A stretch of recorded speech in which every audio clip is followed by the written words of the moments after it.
Last week we were looking at Jesus' divinity, announcing to the apostles that he is God. This week it's very much Jesus' humanity that we're looking at. And one of the things I would love to do sometimes is go back in time and sit with the gospel writers and say, why this story? Why was this important? What did you include in this? Because 2,000 years later, we've lost so much of the context of what's going on, and a lot of these stories get sanitized.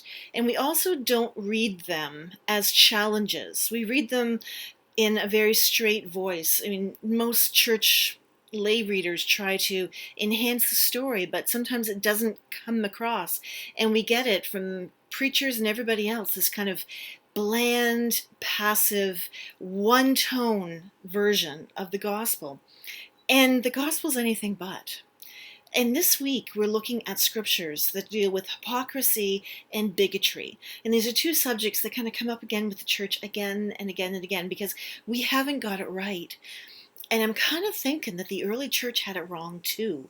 And they felt the need to tell these stories about how Jesus tripped up, kind of got himself righted by someone who challenged him, and we continued on. So before we get too far ahead of ourselves, let's look at the stories this week.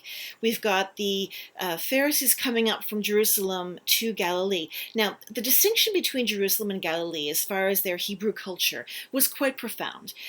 Galilee had been taken over by the Assyrian exile. When they came back, they were much more metropolitan folk, much more aware of the social life that was going on. They had Greek cities now that they shared. Hebrew and Greek temples could be right side by side. There was all sorts of merchants going back and forth. There was a thriving fishing industry. It was lush and green and wonderfully fertile. And it had a lot going on in Galilee. It was very cosmopolitan. Judea and Jerusalem, on the other hand, more dusty, more dry, more the desert that we're familiar with in the Middle East. Very right-wing, staunch believers in the Hebrew tradition who believed the Galileans were not true Hebrews, that they didn't actually follow the proper paths. And Galilee had a long history of having a lot of upstarts and rebels and people claiming that they were Messiah or the new king or going to turn society upside down, free them of the Romans, free them of all sorts of oppression. I mean, this was not an uncommon thing in Galilee, but somehow Jesus stood out in all of that. And the Pharisees from Jerusalem went up into Galilee to where Jesus was preaching. And they got totally offended by the fact that the disciples were not washing their hands. Now, put aside the whole grossness of people not washing their hands before a meal, because that level of hygiene was not understood at that time. What the Pharisees were upset about is that these followers of Jesus were not following the ritual traditions of the faith. How could they be possibly real Hebrews if they weren't even following the dictates of the laws? And Jesus kind of looked at them and said, okay, full stop, you're missing the point here. It's not what we eat that defiles us, it's what's come out of us that defiles us. And the Pharisees were not prepared to accept that argument. I don't think they even wanted to spend time thinking about that argument. But Jesus expounded on it. He said, you know what? Anything that we eat, it's going right through the system and into the toilet. Like it's just food. God created it, we eat it, we move it along. But it's what comes out of us, our hate, our revenge, our control of others. That's the stuff that defiles God. And see, the Hebrew tradition at the time, with all these laws, the belief was, for many folk, that if you followed these laws, you would be closer to God. And here's Jesus saying, you're following these laws just to follow them. They don't have any meaning anymore. They're not in the context where they first were created. You're just going about doing the busy work of religiosity, but you're not actually doing the spiritual work of faith. And the rabbis were not prepared to hear that challenge. And a little later, Peter comes over, and it is typical. I mean, Peter is always the one who is going to challenge because he won't understand. And he said, what was that back there? The sin of hell for a lot of these folks was not the burning after time, devil with pitchfork, all that kind of stuff. That's medieval artwork. That's not what these folks were going on to. For them, hell was a separation. Anything that was a defilement was a separation. You were either close to God or you're away from God. And the assumption with the rules is that they would bring you closer to God. And here's Jesus telling the representatives of faith that their adherence to rules without any imagination whatsoever was actually pushing them further and further away from the faith. And Peter didn't quite get it, but Jesus kept expounding on it. It's what comes out of us is the filth that we spew in our words, because all of that comes out of our hearts. And if your heart is dark and so desperate that it's got to insult people around you, then you are not close to God. If God is love, which is what Jesus has preached the entire time, then to be close to God is to know that love and to share that love. And if you are spouting hypocrisy and blasphemy and hate and bigotry, you are not close to God. And quite honestly, we need this message today. There are way too many people walking around calling themselves Christian who live a long list of things that God hates.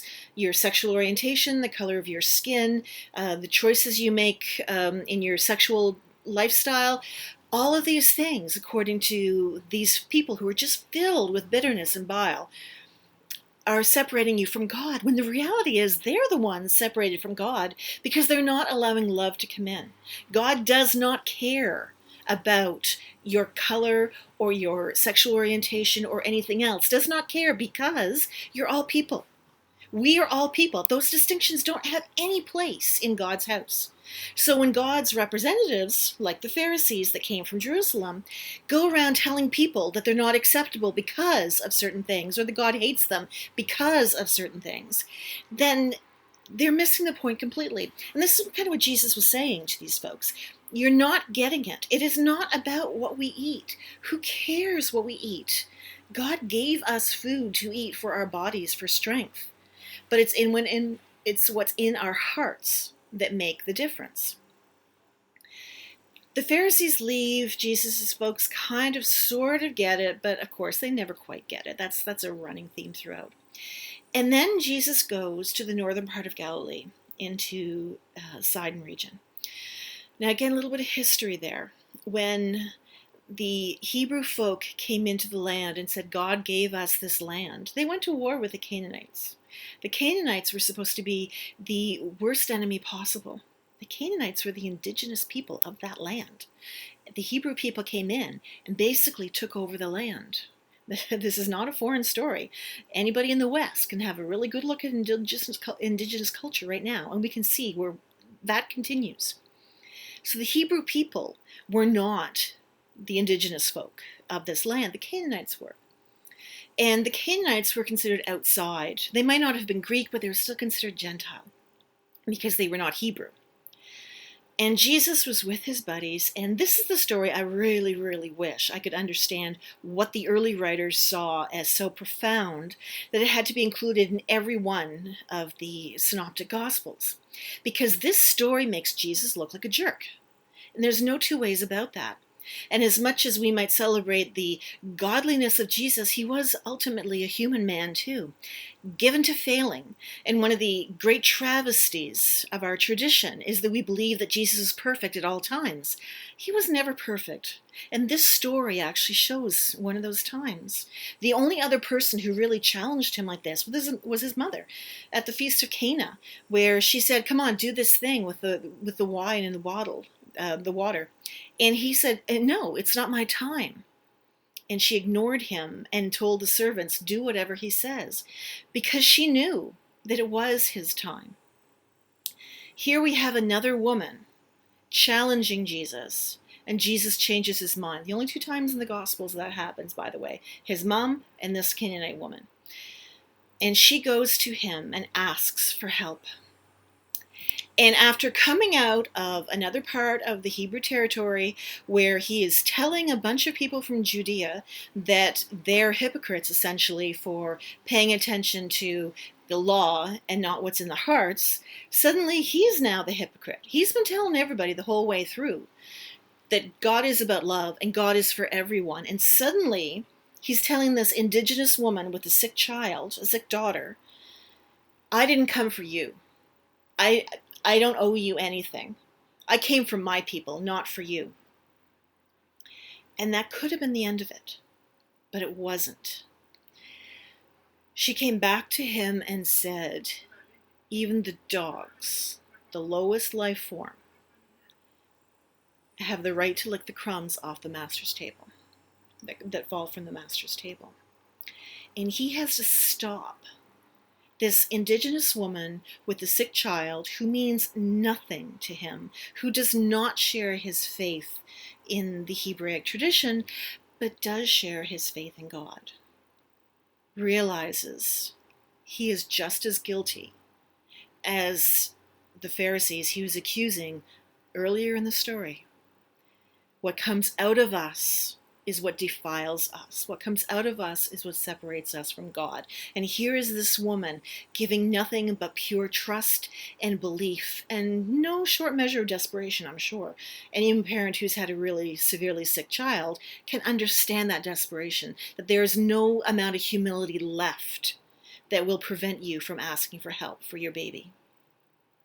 And she goes to him, someone who she sees as a conqueror, an invader, a colonizer, and says, help me, help my child. I believe you can do this. And Jesus is called up short. And he has to look at himself through the lens of hypocrisy. And he looks at her and he says, your faith is strong. It's not comfortable when we have a mirror shined up against us. It's not comfortable when we have to look at our own failings. It's not comfortable when we have to realize we're often more Pharisee than Syrophoenician woman. It's not comfortable, but that's okay. Because Jesus had that same experience. The proverbial mirror was shined on him, and he had to have a really good look and realized he was not following the dictates of his role. He was choosing who he would privilege and who he would not. And that is not the world of God. And that is not the world Jesus chose us to believe in. And this poor indigenous woman had the strength to call him on his garbage. And he was man enough to realize she was right. He was about to screw up something that he had been teaching other people not to screw up. She called him. He realized he was wrong. He told her her faith was strong, and he healed her daughter, even though her daughter wasn't there. We have to stop and take assessment all the time. It is really, really easy to get on our high horse and say, especially if we're liberal Christians and we're social justice Christians, that we're on the right side of the gospel. And I truly believe we are. I truly believe we live in a world where the gospel is still challenging and revolutionary, and anyone who wants to control God has missed the point completely. But that does not mean that everything we do is right. Just because we're on the right side of history doesn't mean we make wrong choices constantly.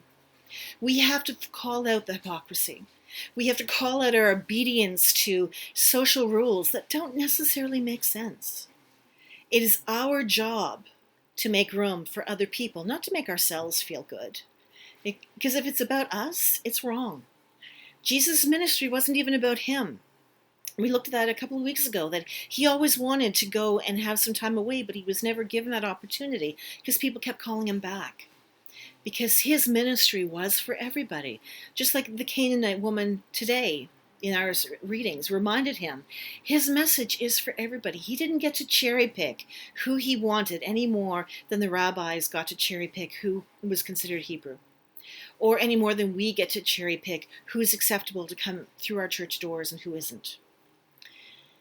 It's okay to realize we have failed. That's why we have a weekly act of confession, where we acknowledge that we have not lived up to our promises or what we know to be right. And we do it again and we start again, because we have a Lord who also did not live up to his promises. He might not have said, "I'm sorry, you're right," but he essentially behaved in that manner. It's okay to admit when we're wrong about things, but now is the time to kind of gather it all together again, get up and try again to be who Jesus was to the people around him. All are accepted. Who we eat, who we love, how we dress, how we identify, none of that separates us from God. That's just circumstances of life and personal choice. What really separates us from God is what's in our heart and how we express it. If we're expressing hate, if we're expressing bigotry, if we're expressing any kind of racial attitude, we are separating ourselves from God. And there are way too many people calling themselves Christian who do this. So you have to wake up every day and decide whether you're going to go with the easy majority or you're going to go with a minority of people who are trying to get rid of that and just walk in a world of love. It is not easy, but it really is that simple. You have to choose, just like Jesus had to choose with that Canaanite women, whether he was going to live by what he taught or going to live by what his culture dictated. You can't have both.